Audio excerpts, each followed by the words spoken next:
All right, so today we have Dr. Bobbie Augspurger with the KDLA with KDLA. She is the state data coordinator.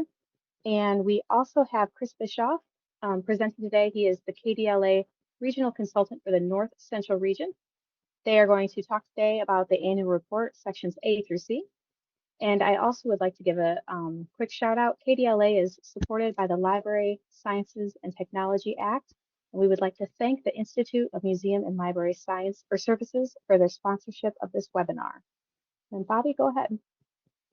All right, good morning, afternoon. I just ate, so it still feels like morning, even though it's 2 in the afternoon. I guess I'm on delayed schedule here, but welcome. Thank you guys for coming today. Chris, do you want to give a shout out? Hi, everybody. So we are going to be, excuse me, working through the annual report sections A through C. About a week and a half ago, I went to Louisville for a 3-day conference on the annual report, state libraries report, the public library survey, all the stuff that I have to do that deals with this annual report that you guys fill out. So that data goes from you to me, to our state, to the FEDIs. And so that means money and goodies and lots of information. So let's go ahead. There are some people joining, so I'm using delay tactic by talking. But let's go ahead and get rolling. If you have not already, go ahead and download your own copy of the annual report sections A through C, the PDF linked within the course matrix. And here we go. So slide 2. The annual report is a snapshot of your library on the last day of the state fiscal year. So fiscal year 25 is coming up. That means it's going to start July 1st. The portal, the annual report portal is going to open. Baker and Taylor has this tool called Collect Connect. And the Connect side is where you would put the information in. We'll go over that just a bit here in about 2-3 slides. But letting you know that fiscal year 2025 is July 1st, 24 through June 30th, 25. So July 1st, we start inputting data. The annual report is due by August 27th, 2025. So why complete the annual report? It's required by the Kentucky General Assembly revised statutes. State aid has not been eliminated from the statutes. It just was not funded in 24, and we're working on trying to bring that state aid back in some form. So you probably are not going to be eligible for funding if it is restored. Maintaining library good standing is a designation linked to KRS compliance. Well, you're required to file it under different statutes. And if you receive any service from KDLA or participate in anything funded by federal funds, you're required to do so. And it continues. So data is used in national databases. We use this for legislation, we use this for research, comparisons, etc. So we are required to cooperate with the federal government in collecting this information. The annual report allows us here at KDLA to do comparisons between your library and others, both inside and outside of Kentucky. So we don't just do Kentucky to Kentucky libraries. We can also do some data comparisons nationally, depending on what portal we enter. Need to justify a salary adjustment, wonder how your circulation compares to other libraries your size, programming attendance, justify more meeting space. These are the statistics that you will need to look at to help support your case. So as long as everyone completes the annual report, we don't have a problem. Funding monies. I should have put this one first. That's really the big one, right? Money, money, money. I feel like I should have that song going on here. Scholarship money, resource money, grant money. If you do not file an annual report, it inhibits your ability to receive grant monies, including construction grants in the future. Since its inception nationwide over 30 years ago, no state has ever failed to submit information from the annual report to the federal government, and we certainly don't want to be the first group that does that. No pressure. So the annual report information is used to create the statistical report of Kentucky Public Libraries. And there's a link there. That data, we use it to do Kentucky reporting. So KDLA branches and departments within and other government agencies, local government programs, service providers. We also use this data to lobby at local, state, and national levels. And I know you guys know here in about 2 weeks, we're going to have a legislative day. Well, guess what? There's our data. That's how we legislate and ask for funding. That's how we ask for more resources and support the resources that they do provide us. That, yeah, we're actually taking good advantage of it, and we're very appreciative. Research, what kind of new things are going on that libraries need to know about, and for justification and comparison purposes. I could go on, but I'm not going to. That would take too long, and I know you guys want to get in and get to the heart of this. So let's go ahead and look at the next slide, number 6 of slide number 6. The KDLA website has resources for the annual report, and this is what the page looks like. The typo's really tiny, I know, but it gives you an idea of where that landing page is located, and it's also hyperlinked right up here in that green text right there. So let you know that we have all kinds of stuff prepared to help you work through this annual report. One of the things that we provide is what goes where document, and you can see on that landing page, that website landing page, that it's about halfway down. Let's see, Stephen, did you have a question? If you guys have questions, you throw them into the comment box, and we'll get those at the end of each little section if that works okay.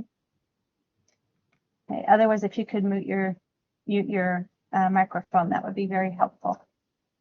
So that what goes where, it tells you like, okay, I have ancestry.com. Where am I going to put that database information? And it tells you what cell, C2. We are updating the resources, like I said, about a week and a half ago. I was at conference, so that the turnaround, I'm getting ready to update these based on that information. So thanks for your patience. It takes me, a few weeks to get through all of the materials and get everything updated on the website. So that is in process now. Also, we have completing the online, gotta put my teeth back in here. Completing the online and report form.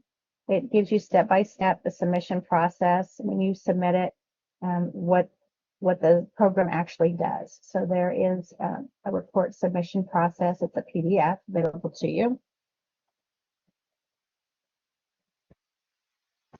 Okay, now we've gone over the resources. Any questions so far on the resources?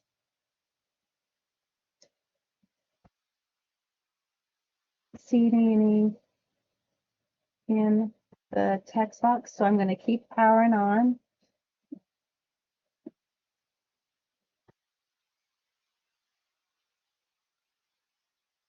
So here we go on slide number 9, getting started. So when you get started, earlier I mentioned that Baker and Taylor is the provider of this tool called Collect Connect.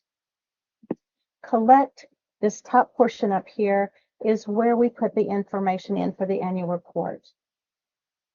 Connect, this bottom portion down here, is where we go in and they provide a data portal. So that's where you can go in and look at those comparisons for Kentucky, the data and comparisons there.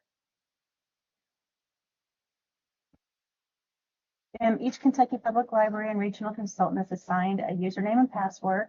And so your regional consultants are there to help you. If you do not have a username or password, you're new to it or you don't remember it, get with me. Just email me. My contact information's up here and I'll get it to you ASAP. Okay.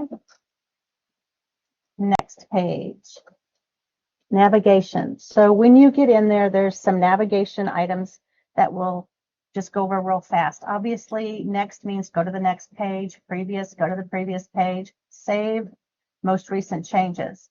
So you want to save often. The system will time out after work delays, depending on your bandwidth speed and, Collect Connect, their bandwidth speed. you may need to log back in to make sure your work is really being saved. So definitely want to save often. Also, you'll see a hide button in the top right, and we'll go to the screen here in a minute. And that hide button in the top right hides responses provided the previous year. I know when I'm going through the data and information, I like to see last year's answers to see if there's a huge gap or if it's way smaller, way bigger. And so I recommend leaving those responses on so you can see last year's answers. And if there's a notable difference, you definitely want to provide a note as to why. I've seen comments that say this year's number is bigger than last year. Well, yeah, it is, but why is it bigger? Or why is it smaller? What led to it? Was the building closed down? Was there a fire? Was there a flood? Was there some kind of major event? Did you get a new service or a new person, and it took them a while to get with collecting the data? That's what needs to be put into your notes. Okay, we go to slide 11, flags. Those flags are for you and me and your regional to use. So the flags look typically this white gray right here on the left. If you click on it, it will turn red. That means, hey, I've got a question about this. My SDC has a question. My regional has a question. And when you resolve it, just click on that flag again and it goes back to that grayed out. So definitely want to use the flag. Some of the people I've talked to use the flag to indicate where they left off checking the data before they submit. So you can use the flag however you need to. Notes. So I put a little box underneath this note icon because notes, each survey question has this note feature. And each note is a gift to your future self, to your regional, and to me. Thank you, thank you, thank you. So when you explain the why that number is so much bigger or smaller, and what specifically caused this number to change from last fiscal year, you don't have to rethink the why or the what later on. Once the data is submitted, error reports are generated. So an error report will be generated for you. You'll work through those error reports, and you will have to go in and add those notes anyways. So mine will do it on the front end while you're working through it and thinking about it. When I go through the data, the notes go don't ahead. need to be super long. Just give a little bit of detail, briefly explaining the situation. Also, some things that aren't picked up by the automatic error report will spark a question from the regional or from Bobbie, so they can be really helpful. Over and out. Definitely. Because when you guys get done putting in the data, then I have to go through and I have to pull all of the 120 libraries and all their branches information into one big report. And then I get a whole bunch of error reports. So then I'm sending out questions, and it could be 2 months later, 3 months later. And you're having to rethink 2 or 3 months later, why was that number bigger and what happened? So to save yourself time in the future, it's a gift to yourself to put down notes. Like Chris said, it doesn't have to be an essay. It can be pretty short and sweet and to the point, and that makes us all happy because I have to provide that information to the public library survey at the federal level. And so having those notes helps me work through that. In fact, that's what I'm doing right now, is working through errors and notes at the federal level. So we are in January going into February. Think about last July or August when we did this. Why was C2 so big? Why was C4 so small? Those are questions I'd have to go back if I had no notes and ask you. So it's really a gift to you and yourself and the rest of us on the team that have to work with this information. History. This is new. When Baker and Taylor redid the portal, they added this history button, and it's so exciting because if you click on it, it can show up to 5 years of data. So you can see, oh, maybe I had construction last year, but the 3 years before that, there weren't. So you can see up to 5 years of your data submitted by your library director or whoever does it at your library. So that's pretty exciting new feature. status, it shows edit checks, unanswered questions, and flagged questions. So you see that little I right there. It's a status report. Export, you can automatically download your annual report data as is. So you can export that. You can also print it out. You can print the survey reports. You can print those annotations. Annotation report, that is for every note you leave.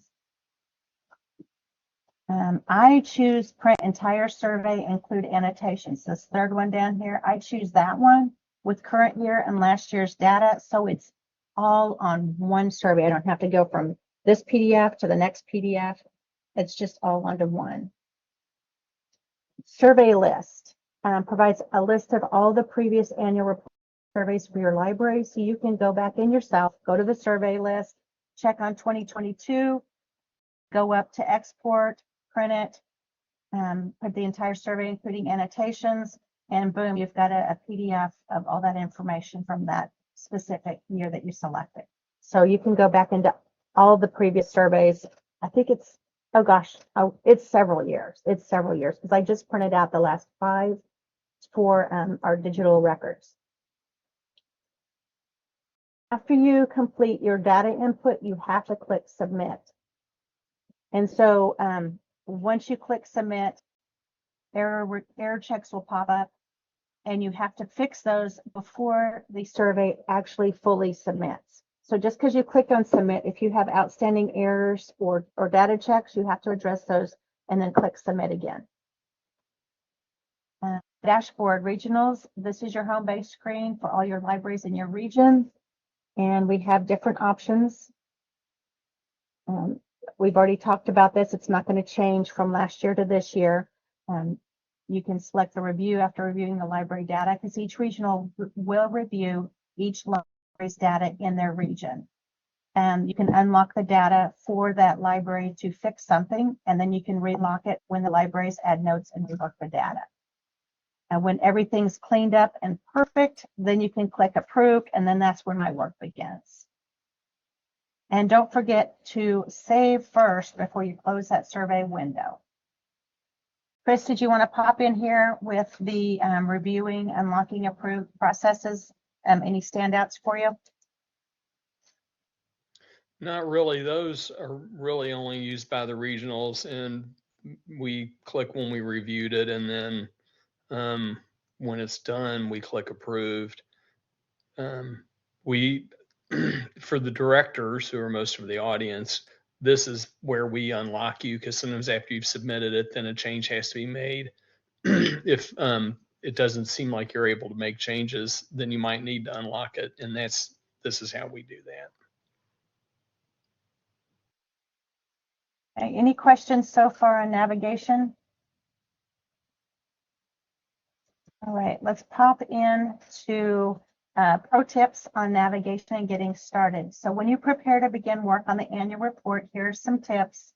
If you have others, put those in the comments and we will definitely shout out to those because we definitely want to get those added for peers to know. We have a lot of new directors and people working on the annual report this year that had not done it before. So we want to prepare them with the best and the best processes. So list out anything that might have significantly affected your metrics.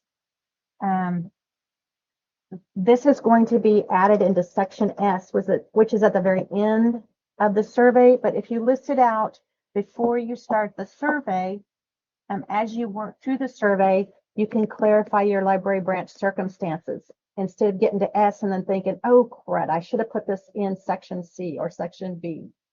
So having that list together, maybe even running a running tally of a list as you go through the year and just, keep it on a piece of paper. Plan ahead and pace yourself. Setting aside a few hours a week to address the survey in chunks will provide time for answering questions as they come up. It'll keep you on track for a timely submission. I know waiting to the last minute, you feel a lot more pressure. And it's very frustrating when you can't get answers right away or if the system goes down. So plan ahead and pace yourself. Also, you want to compile the data. Look at last year's data. A couple of screens ago, we had the access points on how to get there. And look at that data. Where did these numbers come from? Reports, data pulled from program stats, circulation, etc. Make notes of where those data come from. You may even want to print out a PDF of this survey on a hard piece of paper and just start adding notes to it. I do that because as I have questions come through, I make notes on, you should see section K. It's pretty scary, all my notes. And so I know that helps me keep in track, and I don't have 700 emails I have to go through once I add notes to just that little piece of paper. So then you can, if that works for you, then input your data in the annual report survey portal, maybe a section at a time, or even sit down and do the whole thing once you have the numbers written down on your piece of paper. So those are ideas there. We have in the comments, collection and or patronage purge of old unused accounts. Very good. So before you get running those numbers, it'd be good to purge that old unused information so that you have an accurate reflection of your numbers. Very good. Thank you, Tara.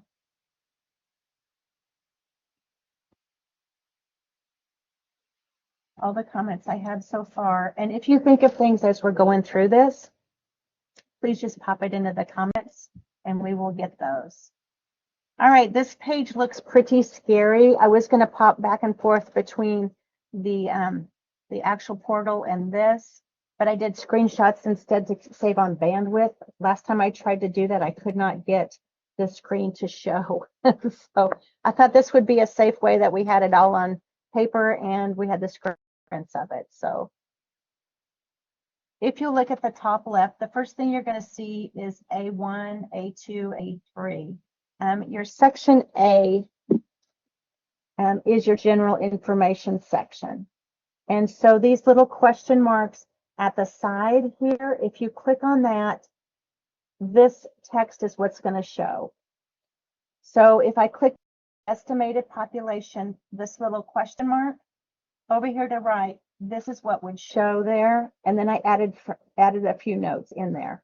So estimated population, what would pop out that box is, this population figure is the most recent official state population available from the Kentucky State Data Center. Well, where is that data center at?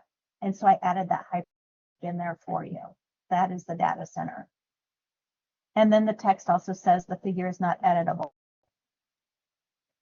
If there is an answer discrepancy that is way higher or way lower, you could get an error report or an error note. And it's going to show up right here with this red triangle. And what shows up for this specific cell is population of legal service areas should not be less than or equal to 0. Please explain why your data is outside of the normal range using the federal note. So you're going to go over here to this note, you're going to click on it, and then you're going to explain why is the population so much bigger, what happened.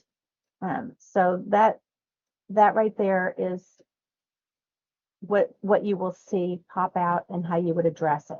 When you're done with the note, you're going to click save and it's going to close up and you're going to come right back here to this and go on to the next cell.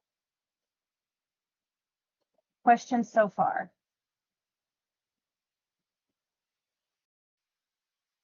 Okay, I'm going to keep powering on. If you'll notice on the left-hand side, that left screenshot does not include last year's answer. On the right screenshot, see right here where it includes last year's answer, the street, the name was city, and that was the zip code last year. So you have a quick reference. If you need to check further back, just click on this history button and it shows up to 5 years of data. Okay, so that's what it looks like if you don't show last year's data. This is what it looks like if you do show last year's data on the right-hand side. All right, let's go ahead and power on to general information section A. So the first two questions, A1 county and A2 population, have grayed out boxes and won't let me enter my answers. And it flags us when I go to show status. Oh, I see the pointer now. I thought it was already pointing. Sorry about that, guys. I've got my pointer on the go now.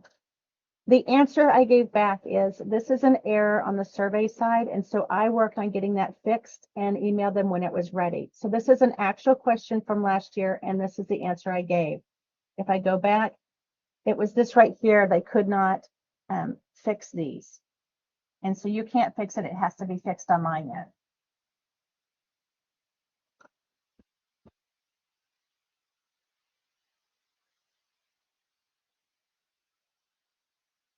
On into general information section A, we go to the mailing address, city, zip code, phone. For those just joining us, this little box right here, when I click the question mark, this is the text you will see. Last year's answers are showing here. If you need up to 5 years of data, you click on this history. If there's a big change, click on this note to add it and then hit save.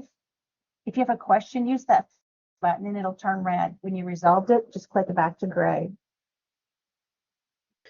I was going to jump Okay, any in other real quick. questions? So on those little where you click on the question mark to be able to get the explanation, some of those, they really don't provide more information. It's just like either the bold text or a restatement that's just not very helpful. Bobbie's been great about collecting information. So we do try to pay attention when one of those explanations is unhelpful and then update that to make it work better so that people can get the information immediately by clicking on that. If you ever have one of those that you're clicking on trying to get more information and it just restates the bold-faced information, you can let us know and we can update that. Back to you, Bobbie. Alrighty, that's a great suggestion. If you guys have ideas as we're going through this, please put them in the chat. We want these ideas. This tool is for you to use and us to harvest from. So we want you to feel comfortable and supported in this. So please share your ideas with us. All right, no other questions on this section? Any from the audience, the team? Nope. Here we go. Section B, we're moving on to operating revenue. It gives you at the very start of section B this big old header here. This is a screenshot that I did, both of these. And so you would read through this information to prepare you for working in section B, and it's operating revenue. Once again, we have the library tax. Click on the question mark and this pops out. What other tax revenues come in? These funds with state revenue or federal government revenue as appropriate, these would go there in the other. And then down here, this gray one, you see that it's kind of a gray cell. That means you cannot change it. So this should tally up B1 plus B2. That's why it gives you this formula here. If you're looking at your B3 cell and it does not tally correctly between B1 plus B2, let me know and I will get with B&T to get it fixed.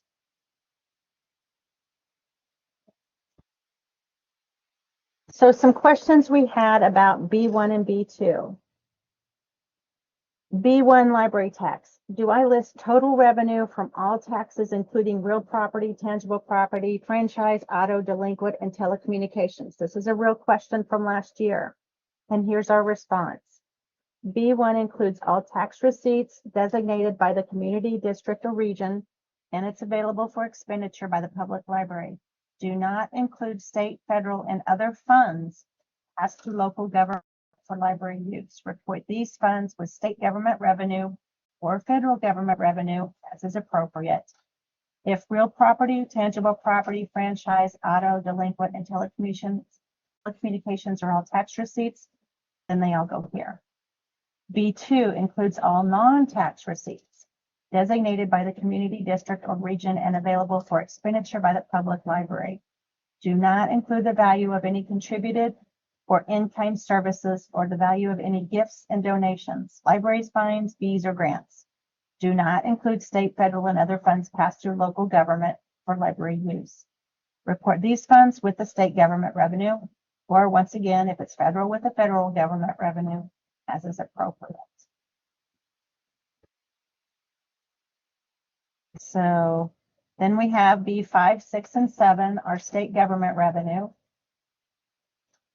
So our construction debt assistance grant, other state government revenue, and once again, you see that B7 is grayed out. That's the sum of B6 through B6, 5 and 6. So if these two do not tally correctly here, let me know, and I will work with Baker and Taylor to get that fixed, because it could be more for just your library that has some kind of a glitch in the programming. Okay, questions on section B. The PLFC construction grant monies were awarded in fiscal year 24, but the check was lost in the mail and had to be reissued in fiscal year 25. Do I count those monies in 24 or 25? The answer, B5 construction debt assistance grant is state government revenue. Since the monies were awarded in 24 and check not received until 25, wait to include monies on fiscal year 25 annual report. Each fiscal year runs July 1st through June 30th. Make sure monies are not included in C40 capital revenues. And then for B6, other state government revenue, last year we received a small grant from the Kentucky Historical Society. Does it go here? So the answer was B6 includes all state revenue other than the following grants: state aid, construction debt assistance.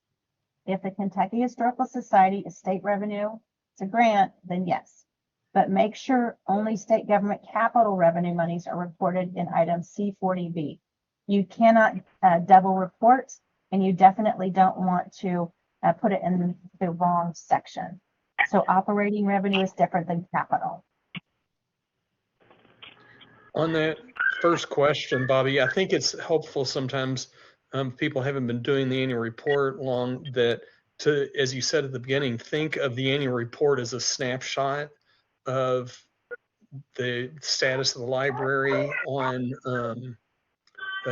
June 30th. So because the money had not been received yet on June 30th, you didn't have the money, and that's why it goes into the next year.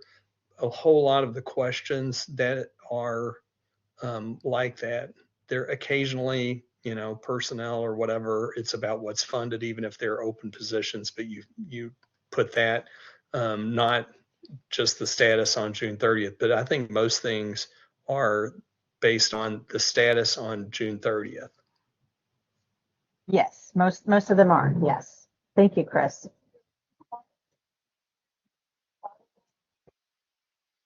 Okay, any questions on section B before we move on? Okay, so we had local, then we had state, and now we have federal. Same questions, same totaling process. They're just at the federal government revenue level.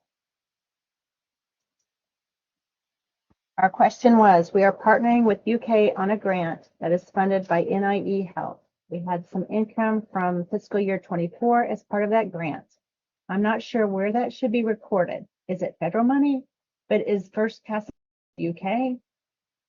So reading through section B, all federal monies not listed, only the ARP grant, a construction grant, is listed. So monies go in B12, other federal government revenue.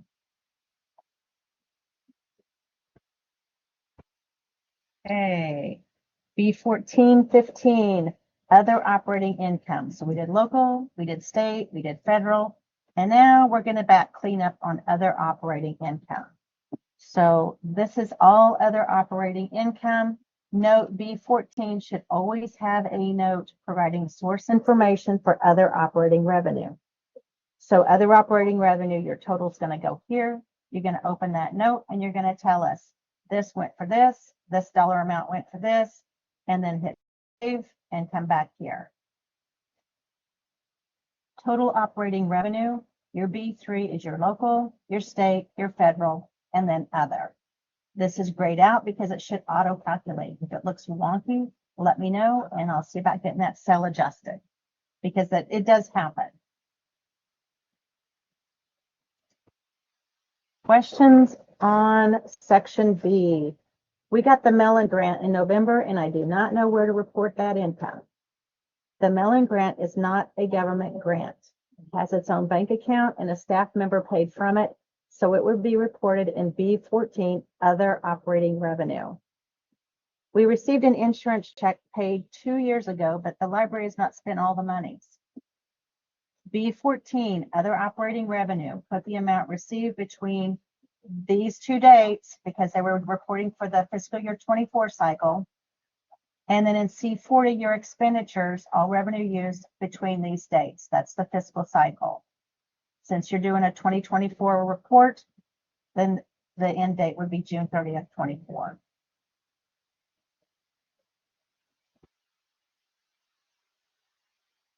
Any other questions on B?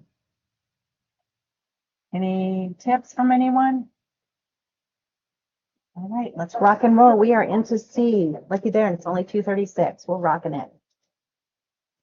Operating expenditures, section C. So here is our collection expenditures, print materials, electronic content,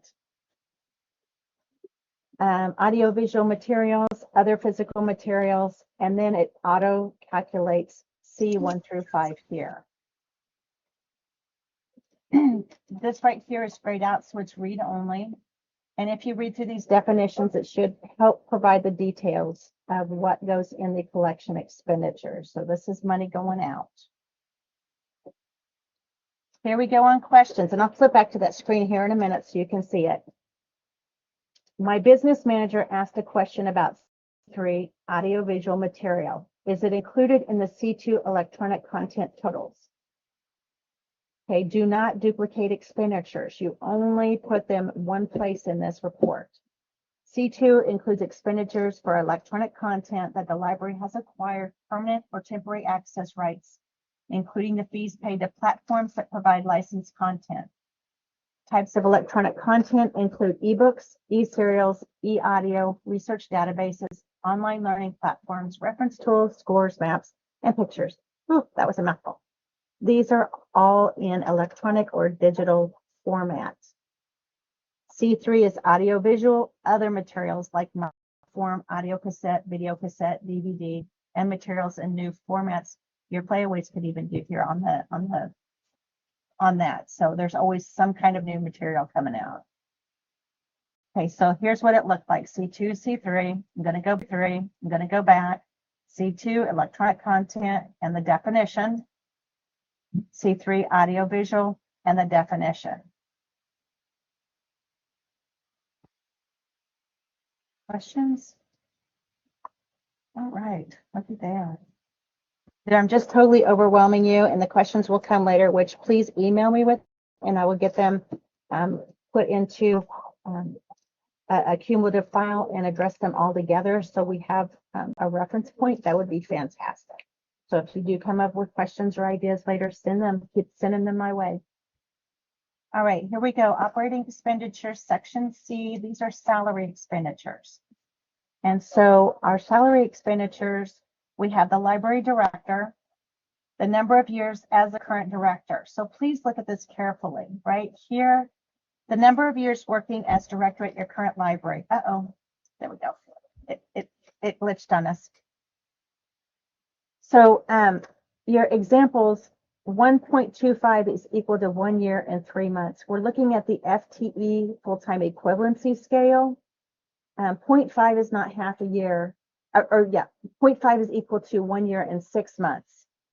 1.75 is equal to 1 year and 9 months. So you can see 1.25, 1 year and 3 months. You kind of get the gist of it. If you put down 1.5 and think it means 1 year, 5 months, that is wrong. 1.5 is a year and a half, which is a year and 6 months. So pay attention on that FTE. If you have questions, holler, and we can get it figured out. I helped a few people last year kind of get that under control. because they had questions and weren't feeling very comfortable with it. So I'm here to just provide a second set of eyes for you. The salaries of all library personnel other than the library director go here. And then, of course, it's going to add this information up.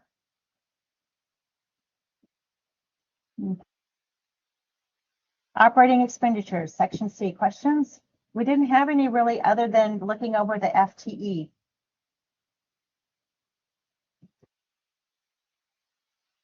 Let's go ahead and go to fringe benefits. Oh my goodness, we had a lot of questions on fringe benefits. So you'll notice that it has required fringe benefits, retirement, the employer's share, medical insurance, the employer's share, other, and then a tally. When you get done with the tally, it does another section C subtotal over here. Uh-oh, our screenshot disappeared. So Sarah, can you see it? No, actually, Bobbie, something's going on because my screen went blank and then Alicia's went blank as well. Okay, it glitched on my end. This is crazy, but do you mind leaving and then coming back in and we'll pull your presentation back up? Okay, I'll see you guys in just a minute. Hold on. I just had to figure out. Sorry, everyone. We're just going to try and work through some technical difficulties. I don't know what happened with Collaborate, but everybody's down. Okay, be right back.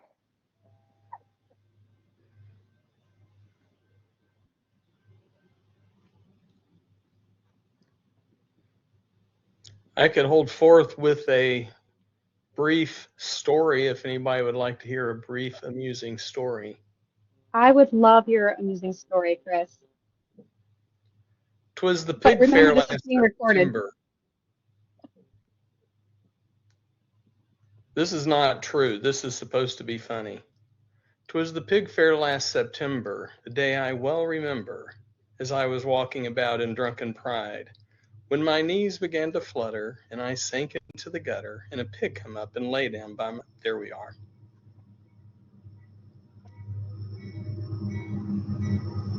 Okay, close your eyes for a second while I roll forward because I don't want to give you vertigo. Are we going to play our music? Well, Chris was telling us a great story about a pig. Okay, go ahead and finish it, Chris. We got to know while I'm flipping. As my knees began to flutter, and I sank into the gutter, and a pig come up and lay down by my side. As I lay there in the gutter, thinking thoughts I could not utter, I chanced to hear a passing lady say, "You can tell the man who boozes by the company that he chooses." And with that, the pig got up and walked away. Again, that was a fiction story, not true. You cracked It's like me we're up, caught up. Chris. Do we need to do a round of applause? Here No. we go. Oh, wait, no, it snaps. It's the snaps. It's not applause. It snaps at this level. That's right. That was poetry. All right, so let's try back on section C. Did everyone, are we good? Give me a thumbs up, if you will, on C7 through 10 on the full-time equivalency stuff. Looks great. Rock on. Okay, here we go. Perfect. All right, here. So we are cracking on to C11 through 15, operating expenditures. And I did have several questions about this last year, if I remember correctly, but a lot of them were the same questions. And so you will see C11 through 14, you tally up for C15. And then C16 is actually 10 and 15. So those are the subtotals of the previous page and this page. So that's why you're seeing different. So you get your fringe and then your total staff expenditures, which is salary plus fringe. Okay, should payroll taxes be included in C11, required fringe benefit, or C14 fringe benefits? It goes in C11 because it's required. This includes your Social Security, your Medicare, and other like figures that are required. So that right there was the employer's share. Okay, I'm going to flip on down, and here we go to C17, other operations, other operating expenditures. So we're looking at building repair and maintenance.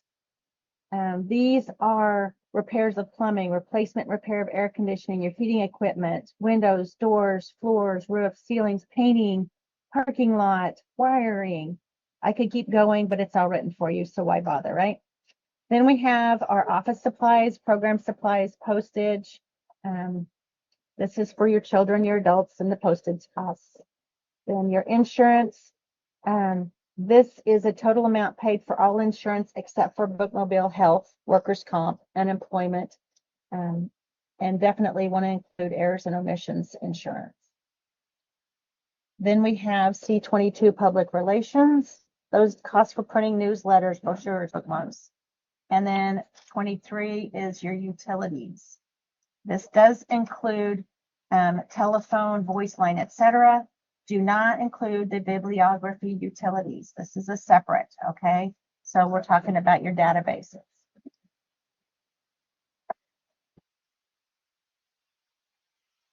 Yes, that's how they lump it together nationally. So go figure, right? As far as the programming supply costs and postage costs in the same byline. Okay, so here are some questions we had. We rent a storage unit. Does that go in C17 even though it's not our property? C17, building repair and maintenance. Enter the total amount expended on repairing the library facility and grounds, including repairs. I'm going to keep on going down because we just talked about that. Also include wiring, include the total amount expended on cleaning supplies for which the library pays, contracted cleaning services, lawn maintenance by non-library personnel, keywords there. Service contracts for copiers, typewriters, and other equipment, rent for buildings. Do not include computer maintenance expenses. Next question, where do I put book covers and other cataloging supplies like stickers? That's going to go in other operations, C20, office supplies, program supplies, postage. Where do I put new library cards? That's going to go in C20, office supplies, program supplies, postage. We're good so far? Questions? I don't see any new ones. I don't want to fly too far. Okay. Here we go. C24, we have other operating expenditures.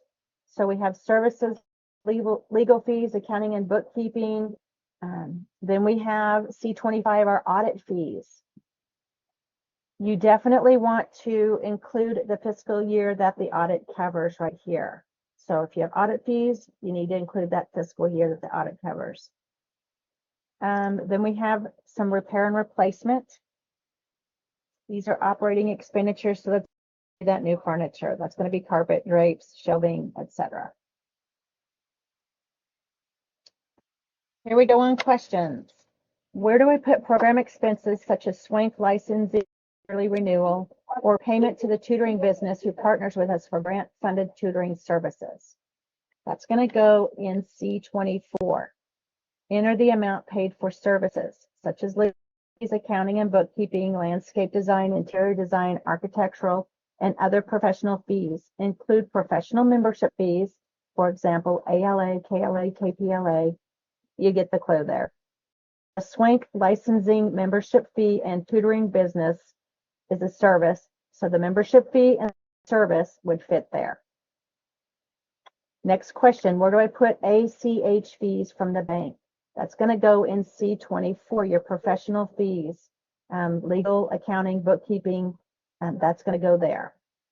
Where do I put a fee for strategic plan consultant? C24, professional fees. Okay. No more new questions in the text, unless I'm missing something. Other operations. So this is all of those other operating expenditure. We're back in cleanup here. Enter the total amount expended for general operating, which is not included in the other categories. Please do not double count anything. And then C30, specify what the costs are covering from C29. So when you put a dollar amount here, you have to specify and tell what and how much here. It doesn't have to be an essay. Give me the dollar amount and it goes to this right here. Just a dollar and the name. 30C, it does the read-only data, and it's going to sum all of those operating expenditures throughout section C. So all of the others going to end up here. You might want to double check your number just to see if in the ballpark. If there's a problem with the auto calculation, let me know. Okay, more operating expenditure questions. Here we go. Where do I put sales tax expense? How much we paid to the state in sales tax? That's going to go in other operations, C29, other general operating expenses. Be sure to add a note in C30 to identify it was your sales tax, etc. Okay, so if you have your C29 monies, then add a note to that. Next question, where do I put entry fees to the local Christmas festival given to those entering with library cards on the nights we provide the crafts, costume rentals, etc.? That's going to go in C29. That's part of your presenters, performers, entry fees, part of that explanation there. Make sure you add that note. If you put a dollar in, add a note and say, this is how much went for entry fees, this is for presenters, this is for performers, etc.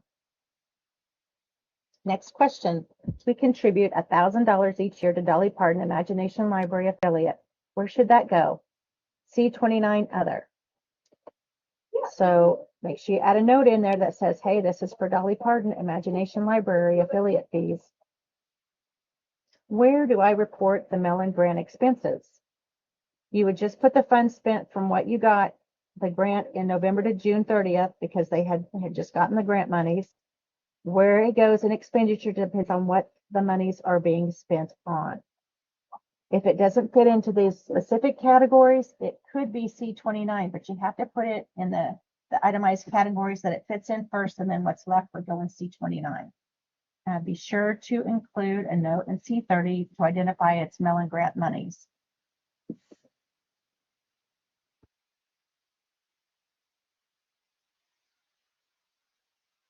Okay, next we have other operations, money for your bookmobile, continuing education, electronic access, including hardware and software used to support library operations, whether they're purchased or leased, mainframe, your microcomputer. There's a whole section for that. And then C37 tallies these up. So C37 is going to total up your operating expenditures from those previous pages, those subtotals. Here we go. Questions, other operations. We have both a bookmobile and an outreach vehicle that our programmers drive when they go to schools, where the bookmobile doesn't go. Can the expenditures for that vehicle be added to C34? The answer, C34, bookmobile extended services. Enter the amount spent for operating the vehicle. Include the cost of gas, oil, bulbs, tires, washing, waxing.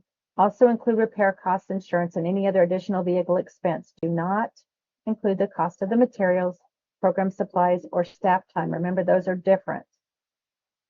For your outreach vehicle, that's going to be covered in F1 to F3. That's a whole different section. And what an outreach vehicle is it's used principally to provide personalized library service to individuals or groups at remote locations. It doesn't have a collection. It is not a bookmobile. The bookmobile has that organized collection, remember.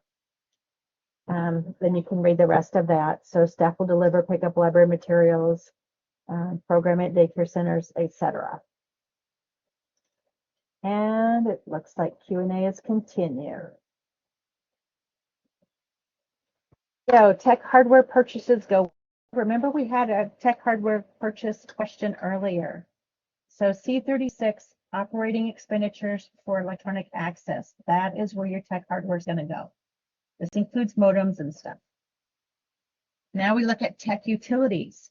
That's going to go in C36 also, operating expenditures for electronic access. That includes your internet connection fees.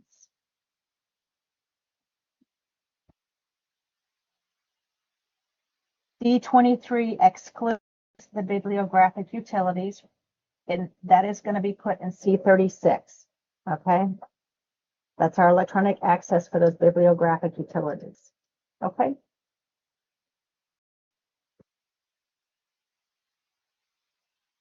Everyone holding up okay? All right, here we go. Capital expenditures, major capital expenditures. At the top of the this page, I did a screenshot and it has the overview of this section. So capital outlay and debt service. Chris, this is your area of expertise. Do you have anything you want to add in here? I'm not sure it is my area of expertise as far as the annual report's concerned, but I think the way I would tend to think of capital expenditures, or how I've heard it defined, is, it's something that's going to have a value that continues over time, or it'd be worth borrowing to get something done. So, big furniture, if you're buying shelving or buying a bunch of soft seating, those things are also capital expenditures, not just your building, a vehicle, things like that.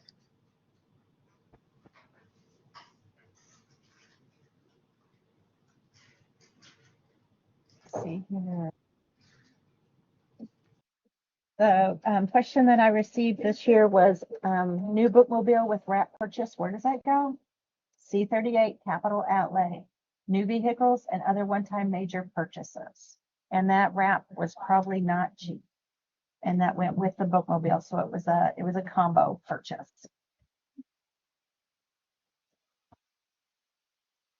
A capital revenue. Local capital revenue, state capital revenue, federal capital revenue, and then the other. The other is that private non-governmental funds like grants from the library for the purpose of major capital expenditures. And that's going to be reported here. C40, that pointer out, reported here. C40 does a tally of A through D. So these right here are tallied up here. These are very rare. As Bobbie said, anybody that's getting a construction grant, that goes in that other location. A state capital revenue would be like a direct legislative grant, which happen very occasionally. I know of like 4 or 5 times that's happened, and a couple of them were recent, so that money would go there. But all of these are very unusual, I think.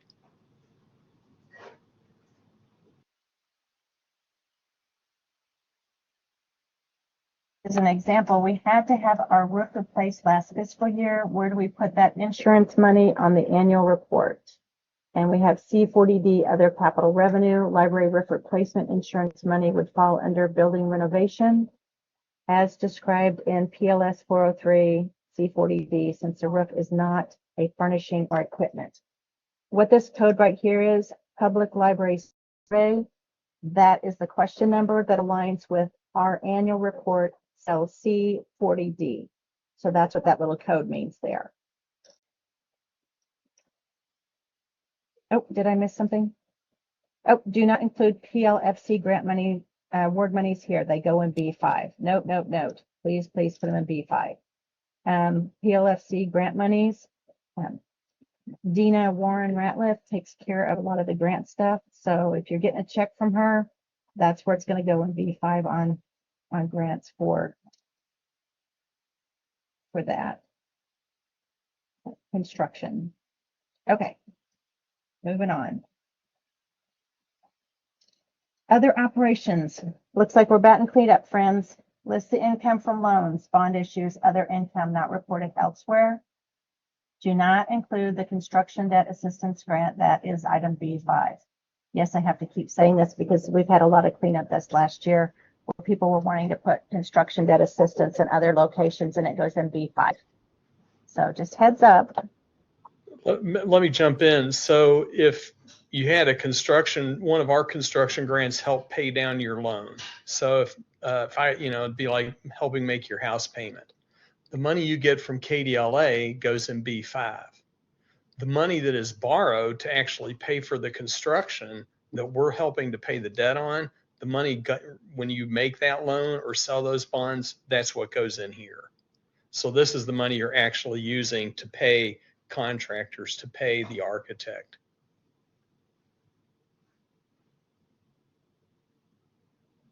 Does that make sense?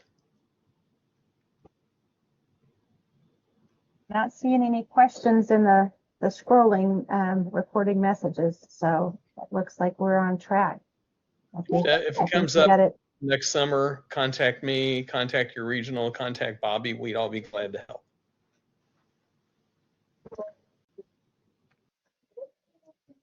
Okay, here we go. Fiscal year 25 annual report, potential changes. So there are not any federal data changes for fiscal year 2025. I went ahead and put it on this first one because I know they're waiting with bated breath on what changes are coming for the report that I'm going to have to start July 1st of this year. And there's no federal data changes. Potential changes on the KDLA question side is adding a new total hours open to the public and getting rid of all of those questions that say, on Sunday, what time did you open? What time did you close? How many hours did you spend on Monday? How many hours did you spend on Tuesday? How many hours were you open on Wednesday? So we're looking at possibly deleting those and adding just a new total hours open to the public per week. So that's hopefully we'll shorten that if we get approval for that. The next state level change or potential change that we're looking into, there's two options here, and I've heard arguments both ways, and so this is what we're presenting to the team as far as getting approval for changes, is looking at section H, daily open and close time. Do you open it? And it's really long. If you guys think back to section H, and I know we're only on A through C, but I want to add this to every presentation. Open at 8 o'clock, close at 4 o'clock, and then it totals. You were open for 8 hours. Open at 7 o'clock, close at 3 o'clock, then it totals. Opens for this. So getting rid of those and having just a comprehensive total hours open to the public per week,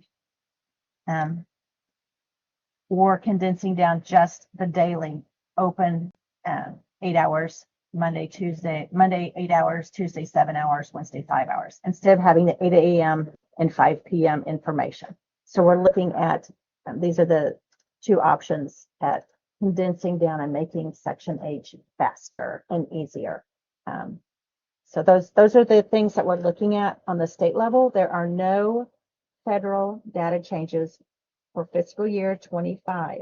The conversation for data changes for fiscal year 26 are underway, and we should know something this year early enough that you guys have a heads up about tracking, and you don't have to do a whole lot of backtracking. You know what I'm talking about? You know, getting told in January or February, hey, you got to start tracking this and report it in 3 or 4 months. It's kind of stinky. So we're trying to work on the information time frame so that you have the information sooner rather than later, so you don't have to backtrack on data collections. So round of applause for the state and federal level. So we're looking at making some improvements. If you have ideas, send them my way, and I will put them on the list to be discussed and see what we can get approved. And if there are questions you think that should be asked that are not asked, put those in email to me, and I will harvest that information and put it together and take it to the higher ups.